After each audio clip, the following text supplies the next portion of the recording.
Hi. Venerable Robina. Hello there. Good morning. Good evening. Yes. Yes. Good evening to you. 5 p.m. Everybody, okay. Good. All right, everyone. Thank you so much. Who's here today? Good. All right. So, everybody, hello there. Good morning, good afternoon, good evening, wherever you are. Okay, good. Happy to see you all. Yes, all of you. Look at you. Sue, there's Sue. Everybody. Good. Good, good. Okay. Okay, let's go.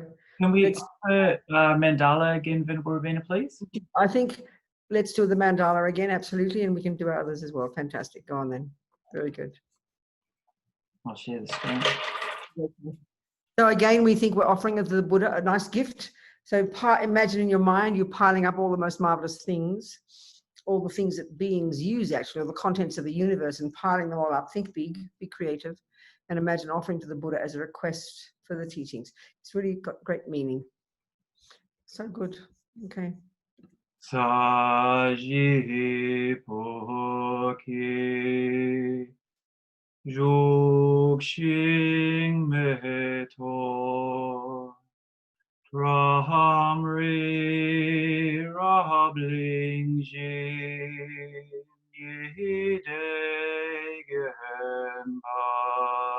Badi Sangye Jingdu Mikte Uwa Ihidro Kunamda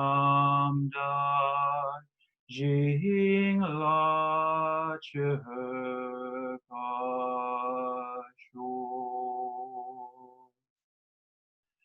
Jetsun Lama Dampakyenam Hihi Kulikala Kense Chuzin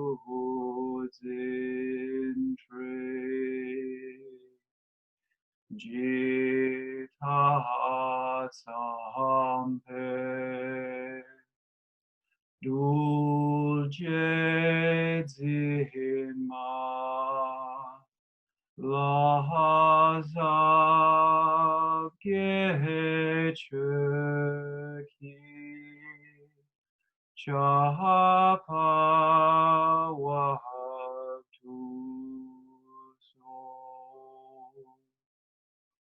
Idam Guru Ratna Mandalakam Niyatayami.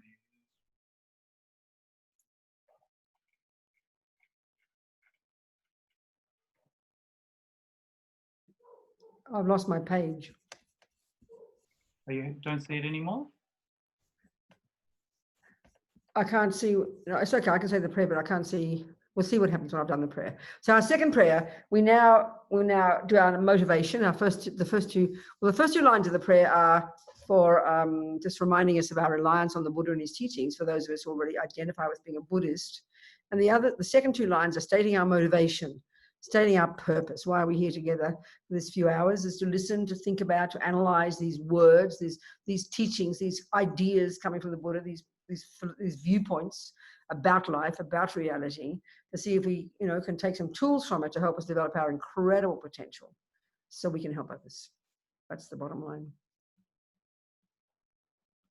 Sangye charang soke chognam la chancho badu dagni kyabsuchi dagi chunyen gi personam ki drola penche sangye dropa shog sangye charang soke chognam la chancho badu dagni kyabsuchi dagi chunyen gi personam ki drola penche sangye dropa shog Sangye charang soke chognam la Jangcho baru dagni kyabsuchi Dagi chunyen gi personam ki Drola penche sangye dropa shok. Okay. So now I've got nothing. Something's gone, everything's gone away. Let me see what to do. Don't know. You might have to click on Zoom in your taskbar and then it should bring it back up. I don't have a taskbar. I just have Oh. I just have the browser showing the Zoom. I'll open it again. Are you there still? Yes, yeah, we're all here. I don't know how to open it. I've just got my ordinary browser, so now I've got nothing really. I've got the volume. Obviously, are you still there? Yes, we're all still here. Yes. Okay, well, I've got nothing. So I'll have to I'll just click in again. It'll do it. I'll click my link again. That'll do. Thank you. There we go. I'm back now. Yep. And it happens sometimes. I don't know how to get it back. So maybe just clicking the link does it. Okay, I'm here. All right, good. So what we have talked about so far, what we talked about yesterday is Buddha's view, the kind of the fundamental, the basis of all Buddha's teachings, actually. You know, from the big picture point of view. I think I mentioned yesterday, Buddhism is quite popular in the world, and certainly when it comes to meditation and the word mindfulness, people immediately think of Buddhism, and they're not wrong to think of that, because indeed it is coming from the Buddha. Although people, of course, have their own ideas about mindfulness, and Buddha doesn't own the word, so it's okay. You can make up your own view, but that's just one aspect of Buddhism. It's not the big picture, because I think often what might be surprising to some people, and certainly it's really only the Tibetans who not only the Tibetans actually, but certainly in some, anyway, Buddhism is actually a worldview. It's an entire presentation of the way the world exists, actually. That's what it is,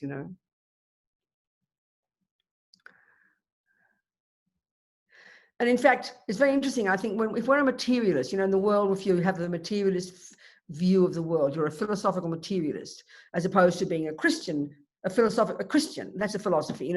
These different viewpoints, aren't they? There's the Buddhist way of seeing the world. There's the scientific, the physical, the materialist way of seeing the world. There's the Christian way of seeing the world. They're all actually presentations of viewpoints, aren't they, about how things exist. We tend, though, to think of, if it's religious, we tend to think of it as a belief, which means it's not real. It's a belief, which means you can't prove it. It's a really common view we have, isn't it? And then the common view is if a person's a materialist, they'll say, oh, I don't believe in anything. They'll say that in a very kind of upbeat, positive way. And the Buddha would say, well, that's absurd, because the fact is, as long as we have a mind, we have viewpoints. So everything going on in our mind, in our mental consciousness, is a bunch of viewpoints.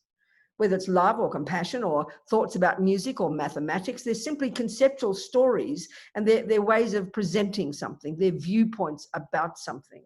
So if we think of it that way, then whatever thought we have, if you're a materialist, you believe your mother and father created you. If you're a Christian, you believe God created you. If you're a Buddhist, you have the view that you come from your own past. So they're all equal insofar as they are viewpoints about the universe, viewpoints about the world. So then we tend to think, well, that's interesting to have a philosophy. What good is that? What's the point of having a philosophy? Why do you have a view about the world? Well, we have the view in the materialist view that's reality. It's a very interesting point, actually. You think about it. We think as scientists, we're dealing with reality, what is real. And we think with religion, if you're not religious, you think it's just a bunch of beliefs. It's made up by somebody. And that's a very genuine view. Well, Buddha would say it's a load of rubbish. It's all viewpoints. He also talks about reality. So he's got his viewpoint about reality.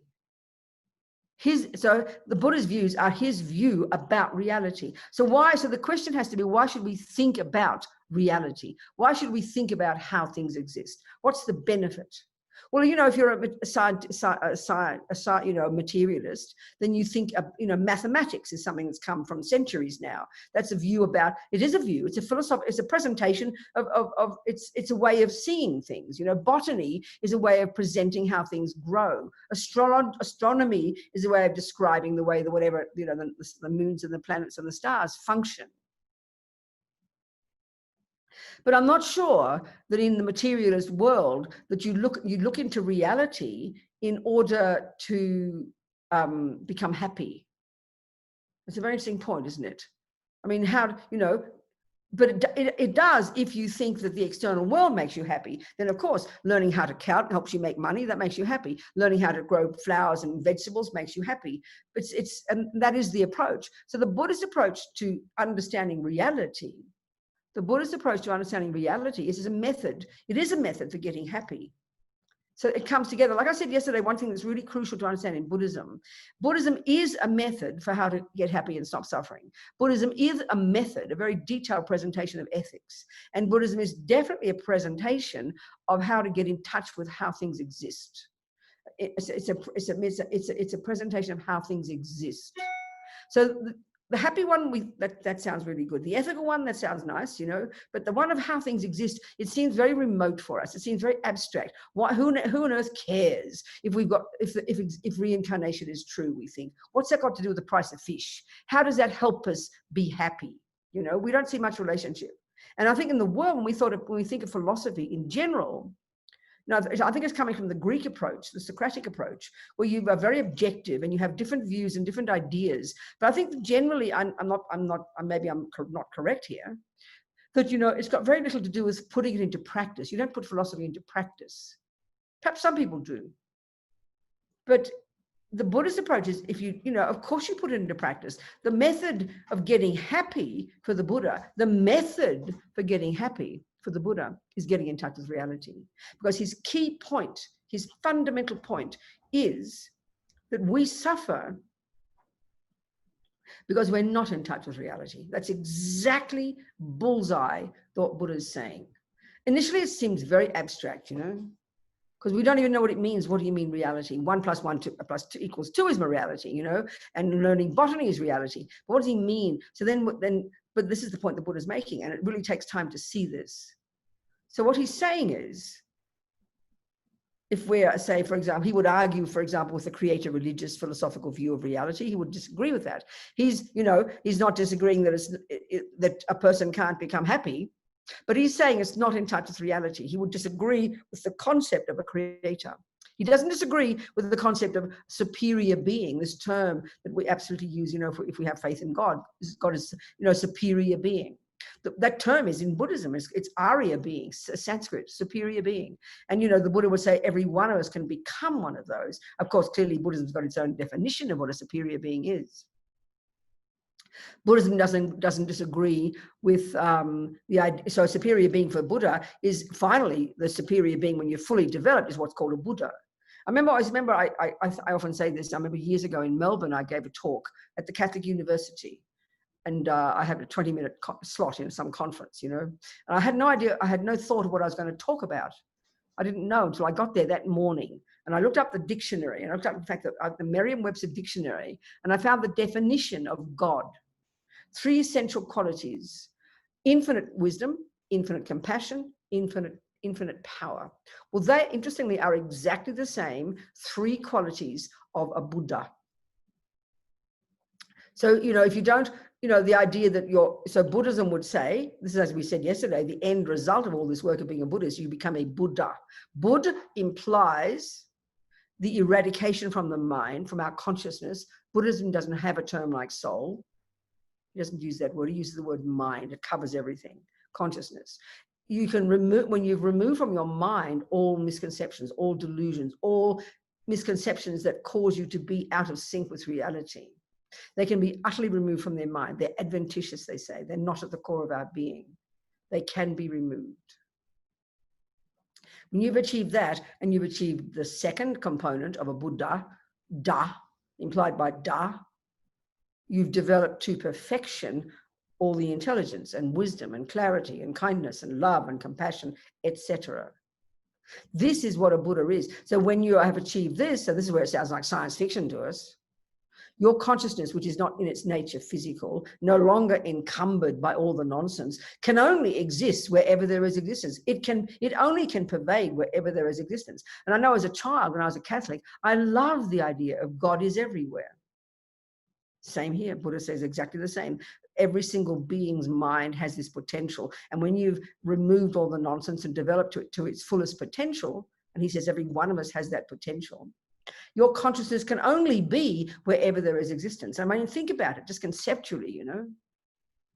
If something is not physical, which is hard to conceptualize, except a soul, we don't talk like that in the materialist world, then how can something that's not material be confined by space or time or matter? It can't.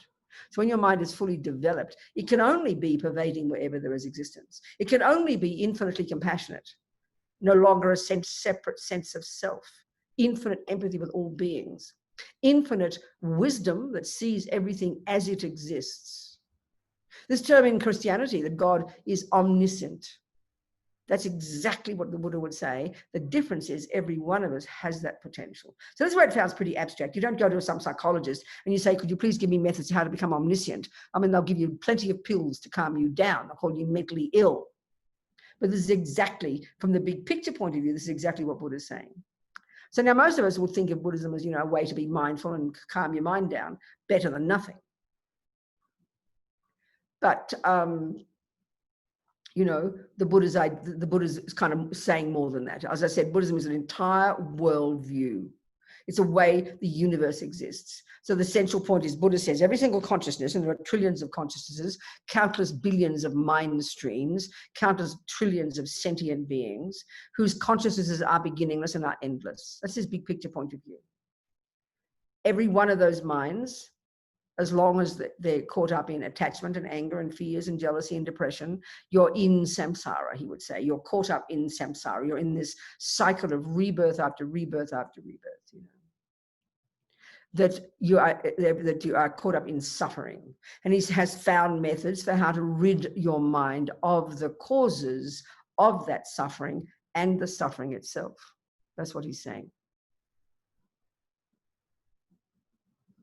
And not only that, we can develop that part of our being called, the virtuous states of mind, the wisdom and the clarity and the kindness and the compassion, which are at the core of our being, are indestructibly part of who we are. They can't be removed. They are like the substance of our mind. Think of it like that.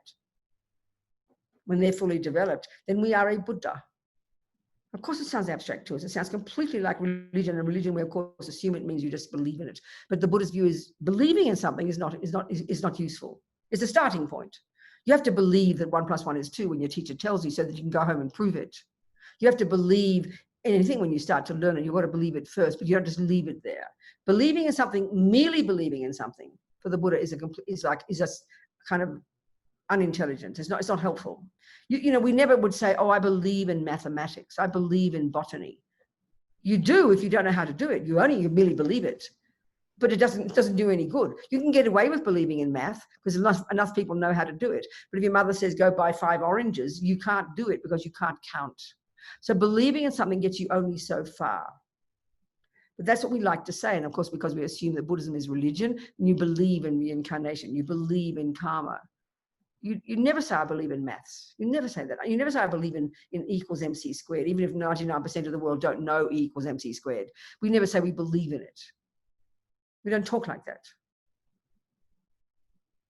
So the point is, in the same way that merely believing in botany is okay, because you can point a person in the right direction to learn it, but for yourself, it'll never get you anywhere. It'll never get you to grow a garden. If you want to get a garden, you need to actually know botany. You have to learn it, internalize it, then it becomes productive. Well, that's the Buddha's view here. And I think most of us in this life, if we're sitting here, we like Buddhism. We like Buddhism. We conflate liking Buddhism and knowing it. And that's because, the very beginning, when we first hear Buddhism, let's say, it's like we recognize it. And of course, the Buddhist view would say we've done it before. That's why we're attracted to it. But then because we like it, we think it's good enough. And we do our prayers, we do our little thing, we maybe, but we don't do much. We don't practice. Well, eventually that will run out. There's nothing, you've got to keep feeding it. That's why we need to study it. In the same way that you can't get a garden if you don't study botany. You can't change yourself if you don't study what the Buddha is saying and internalize those views. So in just the same way, if you want to learn to play the piano like Bach, you don't make it up. You get Bach's music and you follow the same rules, the same discipline that Bach followed, and you can become your own Bach. You don't speculate about it. You follow it. You check first. You believe it's true. You like the idea, and then you follow the steps, and you'll become like Bach. The same with botany. You go to the class. You learn from the botanist, and then you become your own botanist. The same with math, the same with everything. So that's exactly how it is with Buddhism. You learn it in the same way. You study the concepts, you study the thoughts, and then you slowly internalize them until your misconceptions about reality have been removed and have been replaced by the correct conceptions. So Buddha, of course, is telling us his views are correct. He's allowed to say that. We think, oh, that's being dogmatic. Well, Einstein will definitely tell you what he thinks is true. And if you go to university and study physics, you don't just say, oh, this is a load of rubbish. I'm not just going to believe you. I'm going to make up my own. You don't say that. You want to learn. You want to internalize Einstein's views so that you can realize them as well. Same with playing the music. Well, it's the same here. So, of course, in the world, there are many ways of presenting Buddhism. In Tibet alone, there are so many different viewpoints about emptiness, about this and about that, So you need to check very carefully. But what you do with it, you can like it and meditate every day, but this only goes so far. You get bored after a while. You've got to study it. You've got to squeeze your brain. So studying always starts with concepts. I mean, what are we doing right here in this place together? I'm speaking words. What else are they? I'm speaking words. And these words, hopefully, are not lying to you. I'm hopefully presenting to you what I've learned from the Dalai Lama and all his mob, all our teachers, how what they say is what they have realized, or they say is what the Buddhist teachings are. So it passes down in a lineage. So when we learn these words, then when we think about them, there's different levels. You think about, you learn to first listen to something.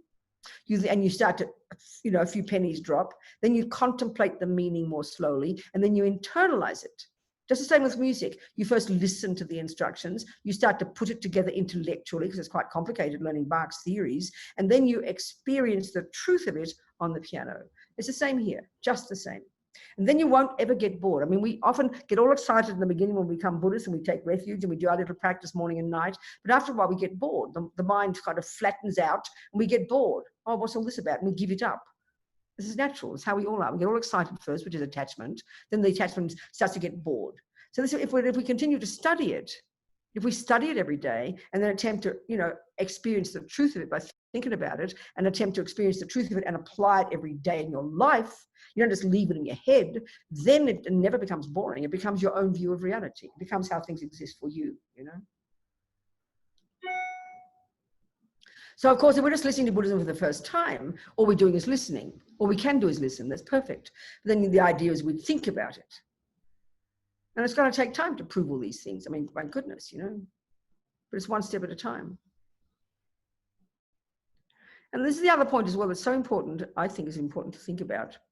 When we think of a spiritual or religion, we tend to think of it as a bunch of sort of experiences, kind of ad hoc, random experiences, I had a really special meditation today, and something kind of happened. You had some kind of vision of something. You had a spiritual experience. We read about the great saints, But they're just momentary things that happen every now and again. It's like you sit down and play the piano one day really well.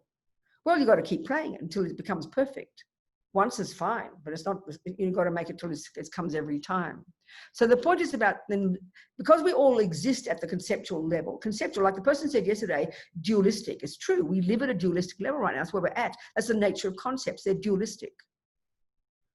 Concepts are very gross in terms of cognition. We've got this capacity at a subtle level of our mind. When we've accomplished single-pointed concentration, we have the capacity to access a subtler level of our cognition. Of course, we don't posit such a thing in modern psychology or neuroscience. It just doesn't exist. That's why it sounds pretty cosmic to us. But this is according to the Buddhist view, very clearly been presented there thousands of years ago. So when we learn to access that subtle level of mind, we can really start to get genuine, direct, experiential realizations of these conceptual thoughts. But you've got to start somewhere, and we start at the level of conceptuality. There's a really nice way they present how we go all the way from, first of all, in this process of internalizing information. So this is whether it's acupuncture or anything. Give an example of acupuncture. Let's say, it's 50, 60 years ago in Melbourne or wherever we are. And who's heard of acupuncture? Not many people at that point. And you hear about these people, these Chinese people stick needles in you to heal you. I mean, we would laugh and say, don't be so idiotic, and say, don't be ridiculous. That's not possible. Well, let's just take the view here that acupuncture is right, because we do know now that it is, we've checked up on it in our culture, and we now see it as a valid science or whatever, and people, rely upon it. So, but the starting point is, if we take from the perspective of the acupuncture is correct, from the starting point, we have the wrong view. Don't be ridiculous. That's not possible, we'll say. So we all start from the perspective of wrong view, of not knowing how things, not knowing the reality, in this case, acupuncture. We're implying here any valid body of knowledge. And that's the point, is that's what Buddhism is. You don't have to like it. No one asks us to have to look into it and think about it, no. But it is that. It's a body of knowledge. They study it for 20, 30, 40 years in the Tibetan monastic university system, which is tracking itself back to the great Indian monastic university system of Nalanda Monastery, 7th, 8th, 9th, 10th century, you know. It's a vast body of knowledge. It's a worldview. So you start from the point of view of not believing it. It's a load of rubbish. Don't be ridiculous. That's called wrong view. So then you open your mind a bit. You open your mind.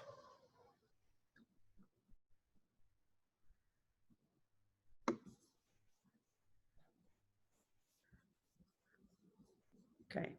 You open your mind a bit and you start to think about it and you look into it and you hear about a few people who know about it and your mind starts to shake a little bit. And you're so gradually now moving from wrong view, because you're thinking about it, tending towards the right view. So the next state of mind you experience is, they call it doubt. Doubt. So you have doubt tending towards the right view. But then, doubt tending still towards the wrong view. You start to shake your mind a little bit by thinking about it and you go, oh, maybe it's possible. And you go, no, it's still not possible. So you've got doubt tending towards the wrong view. But you keep thinking about it. You keep looking into it. And you've got to do that. You can't just decide to change your mind because you think you like the sound of it now. You've got to have some, based in some kind of experience. So you start to look into it more. And then you get, and then and your doubt starts to shake even more. But you now have doubt now moving, tending towards the right view. So you keep looking into it. You start to get some confidence. You keep looking into it. You keep checking up and hearing about it and reading about it and hearing things. And then you start to, and I'm talking about, really looking into the theories. And then you move to, now you're really studying it seriously, and now you're moving towards what they call correct belief. So belief is a very powerful state of mind, and very necessary.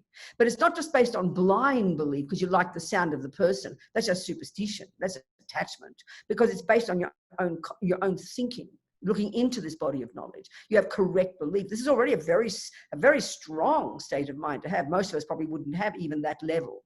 We're merely at the level of liking Buddhism, believing in it a little bit. But this correct belief is quite powerful. And then even more study, more analysis, and you begin to you're joining all the dots. The more you study it, the more the pieces all come together, the more the pieces all become coherent. And eventually you have what they call conceptual certainty, inferential certainty. By this point, you could pass an exam in acupuncture, but you maybe not even put one needle in one person yet, because you've learned the theories. Theories are huge. You need to know the theories. The same with music. You could learn enough theoretical music about theoretical, Bach, classical music theory to even read to read the music, even to teach someone else about theory. Still, you don't have to even know how to play the music. You can still manage by learning all the theories. The theories are very powerful, and they have to be coherent if the body of knowledge is valid. So what I'm getting at is this: theoretical knowledge is powerful. Do not underestimate that. Inferential certainty is profound. It's still conceptual. But if it's a coherent body of knowledge, then it will be if it's a valid body of knowledge, it will be coherent conceptually. Now that takes a while to prove. You've got to really deeply involve yourself in studying years and years of Buddhist philosophy, metaphysics, psychology, and all the rest. But slowly, as we study more and more, the pieces will fall together. The pieces of the puzzle will start to make sense. You start to get the big picture. You'll join the dots. That takes time. So if it is a valid body of knowledge, it has to be this way. If it's not a valid body of knowledge, if acupuncture is a series of weird ideas, then it'll never become clear, coherent, conceptually, ever. If Buddhism is just a weird bunch of vague ideas, it'll never become coherent intellectually. And therefore you'll never be able to prove it as true. So it's a really important point, because we tend to think we have this very strong view that religion or spiritual is not provable. It's just belief, We have a very deep sense of that. So maybe that's valid if you're a Christian, because you're positing a creator and you do believe in a creator. You can't, by definition, you can't prove that God is right. If you prove that God is right, that means you become God, and that you can't say. You can't say that. It's inappropriate. But with the Buddha's one, absolutely. every word that Buddha says. That's why we need to check up the sources of our teachings. We need to check up where we're getting our teachings from, because there's so much stuff around in Buddhism. And that's the trouble. We don't have much respect for this in our culture. You know, you go to a meditation course and you get some nice meditation, then you decide to write your own book about it. I mean, we think that's valid in the West. It's kind of insulting. It's kind of arrogant, beyond belief. You know? So to check our sources and then get the big picture, have the long-term view, and then go one step at a time. What else can you do? So to study it is necessary, because then you really begin to get some confidence in it. Merely believing it and just doing your practice every day and having a nice meditation occasionally, that's not enough. It's just not enough. You'll give it up eventually. There's no benefit from that. So, okay, so what we're discussing here is from the Buddhist perspective of the entire universe, one of these laws that runs the universe as far as Buddha is concerned, from his own direct experience, he's observed this, is this law of karma, as we're talking, you know. And karma is a law that governs what? Well, sentient beings. Minds, lives and minds of sentient beings are all governed by the law of karma. On the whole planet, wherever things grow, that fits with the law of botany. You can describe it, you know, with the law of botany, whether it's the top end of Iceland to the bottom end of the Antarctica. The law of botany applies. And this is where this concept of natural law is so extremely important. When we talk about natural law, we're distinguishing it between natural law and God's law. Well, there's no equivalent.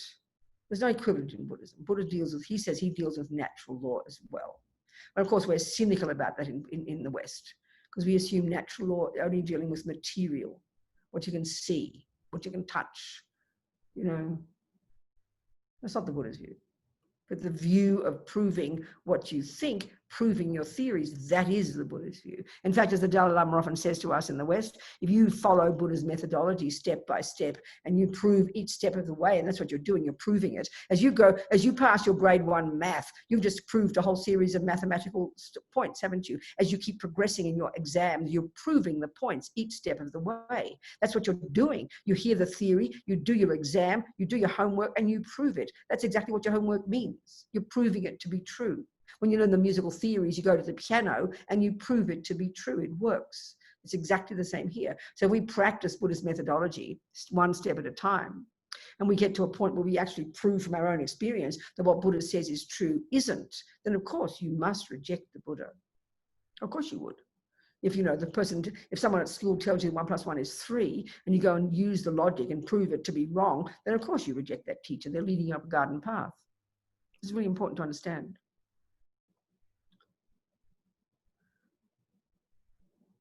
So you can say that we're Buddhists in this life because we've done it before. We've practiced it before. We've studied it before. But if we rest on our laurels and merely believe it now, it will run out eventually. You've got to keep feeding it by learning it more, reminding yourself of these theories and internalizing these theories. And eventually, by the time you've realized emptiness, then you can't lose it. Up till then, we can lose it. The Buddha would say we've had countless lifetimes of incredibly high realizations. We've had concentration. We've had single point of concentration in many lifetimes. We can even lose bodhicitta. We can even say we've had bodhicitta, which is completely beyond outrageous. So we've got to get to a certain point where we don't lose it. It's only finally when we've realized emptiness, when we've cut the root of all the delusions, you know. So way to go.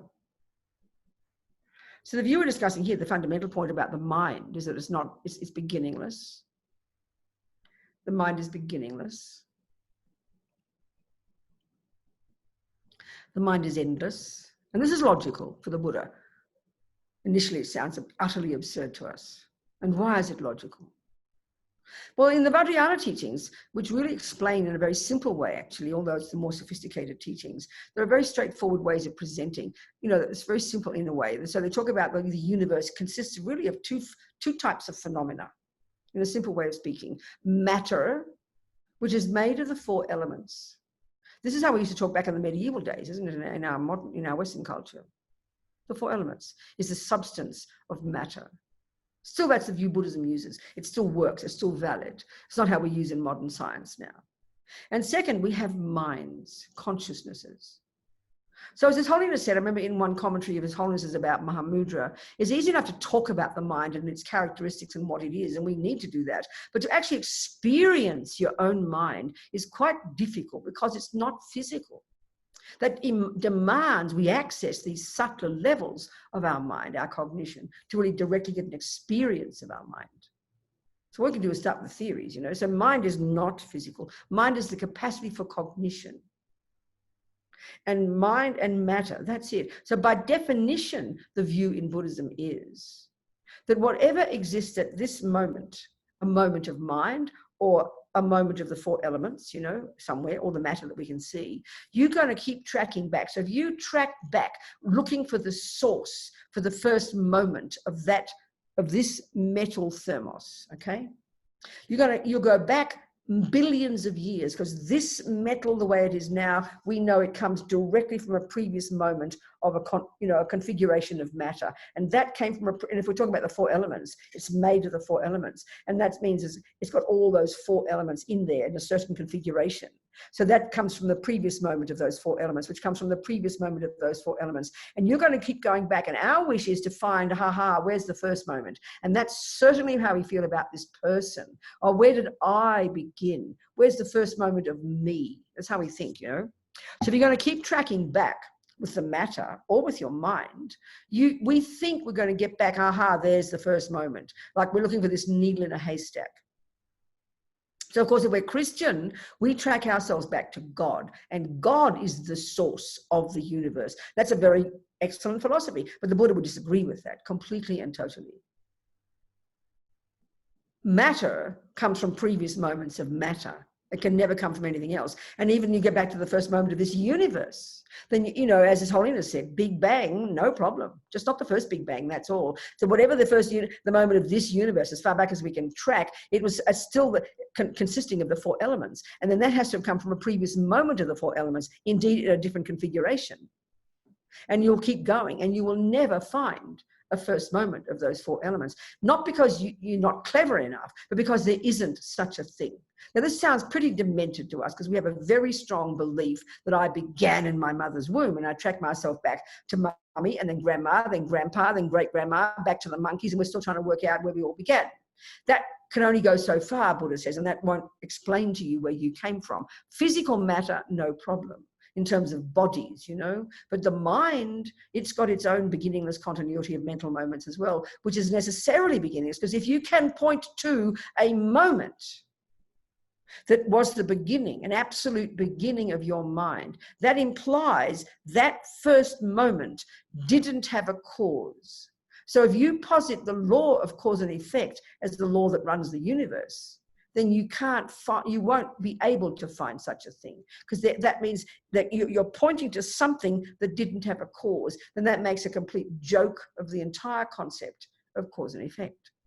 So we have to deduce logically, the Buddha would say, matter and minds are necessarily beginningless. I mean, it's quite a shock to us, and we can't get our head around it. It so confuses us to think this, you know. But just intellectually, you can't find another answer. So but the real point here, the experiential point to get from this, in terms of applying it in day-to-day life, is that my mind, if you want to, you know, we want to know why. We have a big question for us in our world is, why do things happen? Why do things happen? Where do I come from? What is the cause? It's a valid question. It's a necessary question. Buddha too is asking exactly that question. So he's got his own, as we know from yesterday, his own presentation of what is the cause of that moment of suffering. What is the cause of that moment of happiness? He's got his own very clear views, and that's exactly what we're discussing here. So clearly it's quite different, radically different in many ways, both from the materialist views and from the Christian views, for example, the two other major philosophical views on the planet. The creator religion view, which is a philosophical view of a creator, and then the view of materialism. They've got, in many ways, Buddhism is radically different from both of those.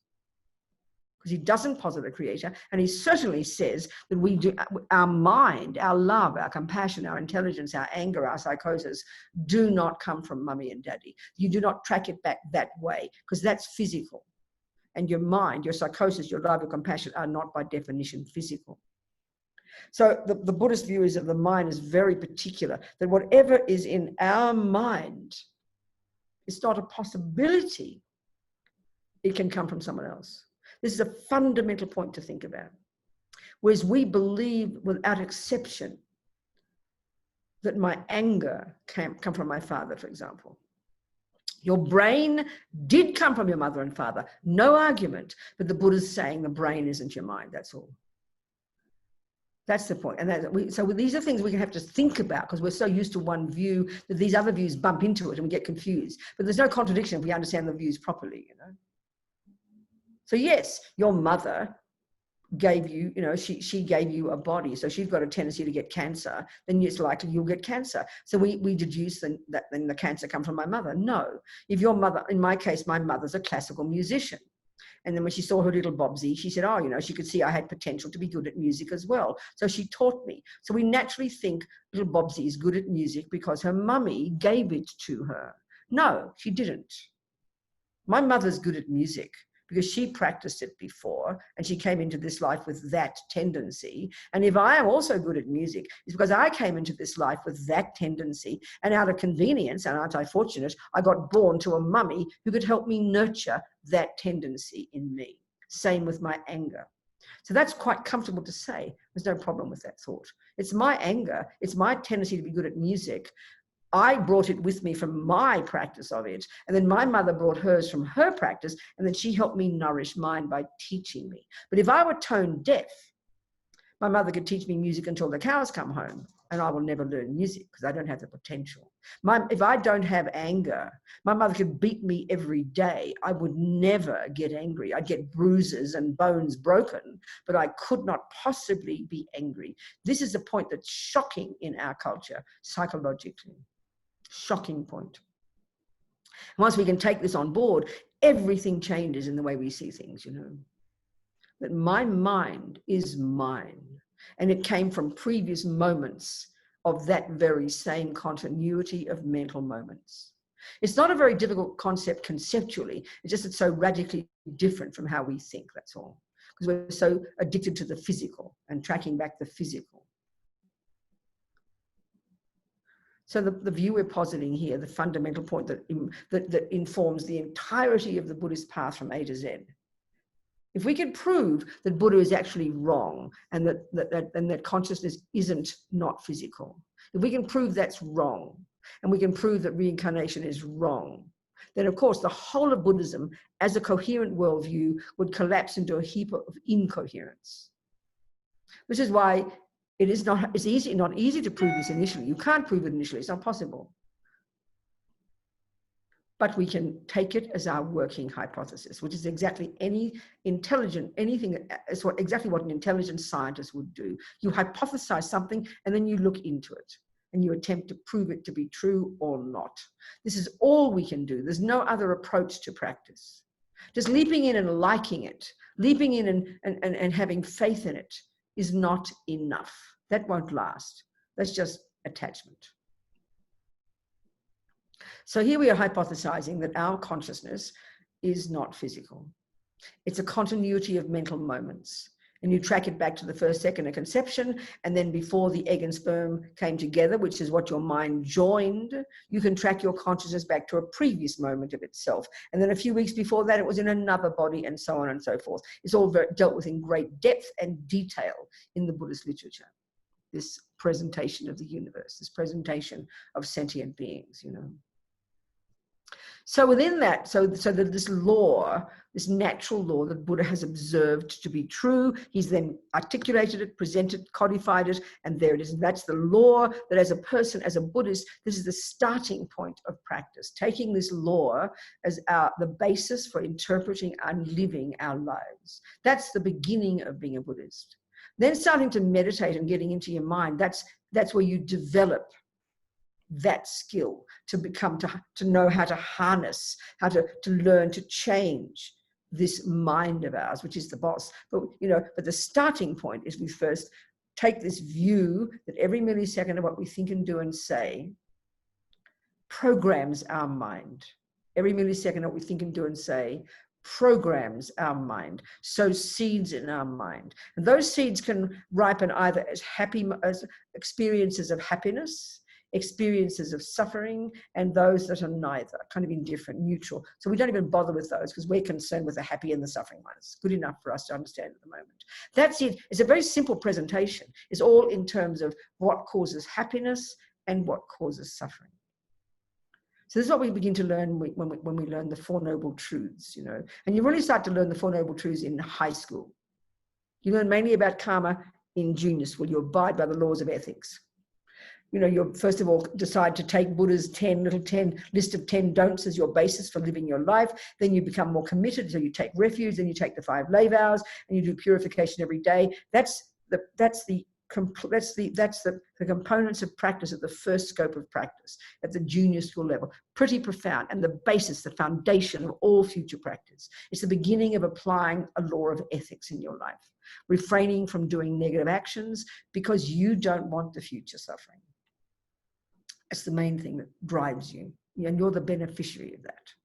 Then you get to the next level. You start to having harnessed your body and speech, having controlled your doing of the negative actions because you don't want to sow negative seeds because you don't want future suffering. And then already you start to become more content because you're not just feeding the neuroses in your mind, which drive your behavior to do certain things. Now you begin in the next level of practice, you start to look into more detail about the way the mind works, the actual causes of suffering.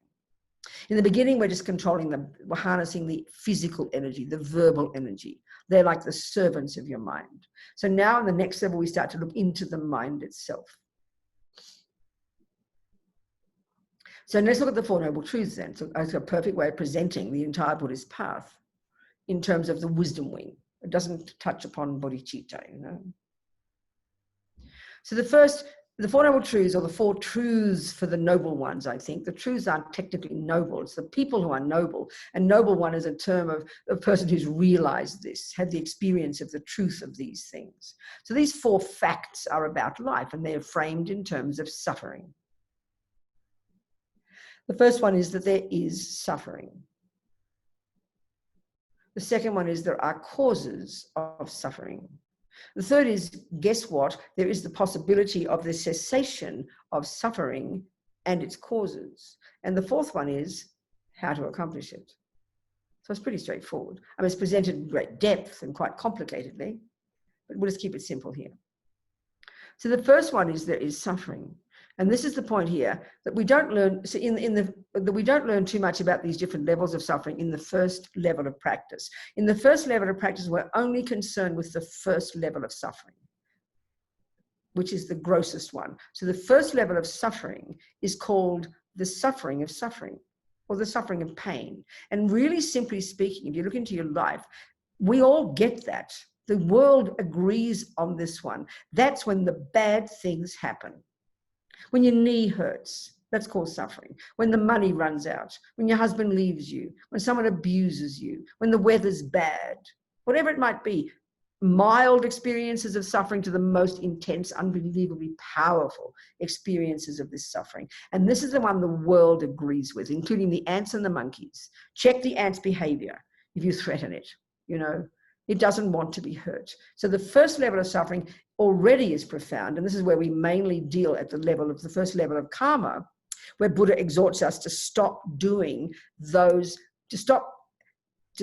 doing actions that harm others. Because why? Very simply, because they will ripen in the future as first the suffering of suffering.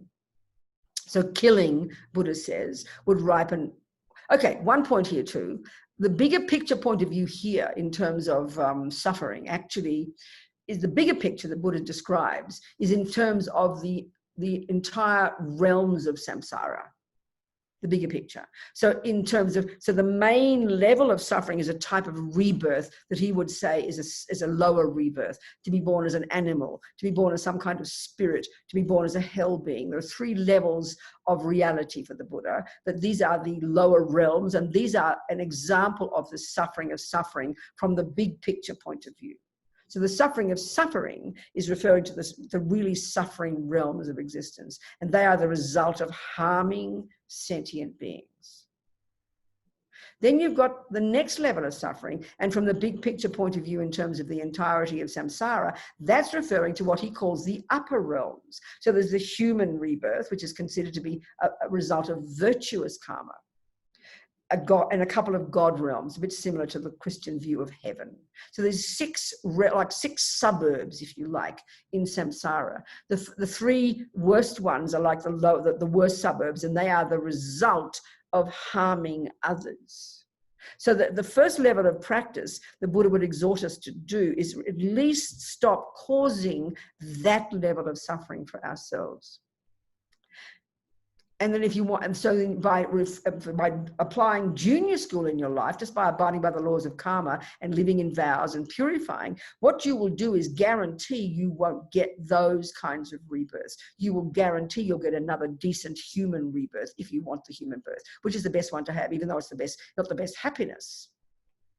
It's the best of a bad lot, because you can continue to practice. So it's within that framework, we talk about the first level of suffering as the suffering of suffering, the lower realms. The second kind of suffering is called the suffering of change, which is referring to the happy rebirths, but it's still a level of suffering. And then there's another whole realm of existence, which is called the form and formless realms, which are called the all-pervasive suffering. You've given up the first 2 kinds, but you're still in samsara. You're at the peak of samsara, but you're still in samsara. But the other way to talk about it, which is more easy for us to understand and which is pretty helpful anyway, we think of these 3 levels of suffering in terms of this life, of the human life. It can equally apply to those. So the first level of suffering is when the bad things happen in this life. We get that, the headaches and the mean husband. The second kind of suffering, and this is where it's quite depressing, and we need to understand this, and we did touch upon this yesterday, is called the suffering of change. But unfortunately, that's what we mean by happiness. So in our world, we have the bad things happening, which we call suffering, and we have the good things happening, which we call happiness. And that's as far as we go. That's the peak in our life, the peak of happiness in our life, in the human realm, as far as the materialist view is concerned, is to get nice things, to have a healthy body, or as people often say, the peak of happiness is family and health. Family and health. Have good friends, have a nice house. I'm not being sarcastic, nothing wrong. Have a pleasant house, have a nice family, good friends, and good health. That's the happiness that we refer to in this life, and that's the best we can get in this life if we apply the materialist view. Now, we know if we're Christian, we will also agree with Buddha to some degree in the analysis of this life as being not really happiness, but the happiness we're aiming for as a Christian is to go to the heaven, and that's the God realms for the Buddha. It's better in terms of pleasure and joy than a human birth, but it's still in samsara. So as far as we're concerned in this life, and this is already tasty enough, if we can learn to understand what are the causes of why bad things happen to me, and what are the causes of why good things happen to me, at least we can begin to understand these laws of karma. And then we can expand our awareness of them, and we can apply to try to give up all levels of suffering, which is what we finally do when we realized emptiness. We've cut samsara then altogether.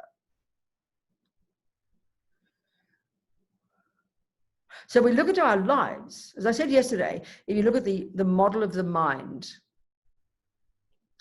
it's just beginning. It's already 1 whole hour gone by. Look at this, amazing. So I think before I go to the next point, we're going to have a 5-minute break. Okay,